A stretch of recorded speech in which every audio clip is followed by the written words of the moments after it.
Әкем күзетші, анам жұмыссыз. Депутат Дәулет Мұқаев ата-анасы жайлы айтты. Депутат Дәулет Мұқаев менің өмірім бағдарламасында өзінің жалақысы жайлы айтты.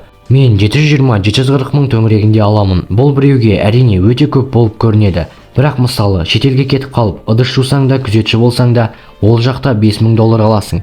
Достарым мынандай пікірлерді оқып, қалай шыдап отырсың дейді. Бұл қызмет шыдау керек деймін, деді Дәулет Мұқаев. Сондай-ақ ол ата-анасының кім болып жұмыс істейтінін айтты. Әкем күзетші 90 мың теңге алады. Балабақшада күзетші қызметінде жасайды. Бұл намыстанып жасыратындай нәрсе емес. Себебі әр адамның өзінің тағдыры, жолы бар. Кейде пікірлерді оқып, әкем де, адамдар да қызық. Сен 700 мың алып отырсың, мен 90 мың алып отырмын. Анаң жұмыссыз дейді. Менің анам медбике, бірақ қазір немерелермен болсын деп, үйде ресми түрде жұмыссыз. Мен оларға көмектесіп тұрамын. Ата-ана болғасын уайымдайды. Кейде қан қысымы көтеріліп кетеді. Мен оларға оқымаңыздаршы деп айтамын. Үйрену керек. Саяси жолда болғасын.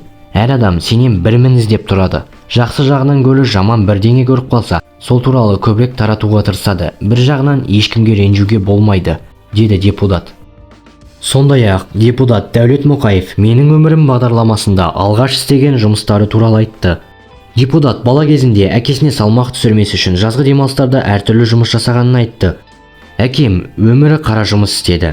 Ауыр көтеріп, жалдамалы жұмыстар жасайтын. Шаң, топырақ, жер қазды, біреулердің дәретханаларында қазды. Әртүрлі жұмыс жасай беретін. Балалық шағымыз 90-шы жылдардың тоқырау кезіне келді.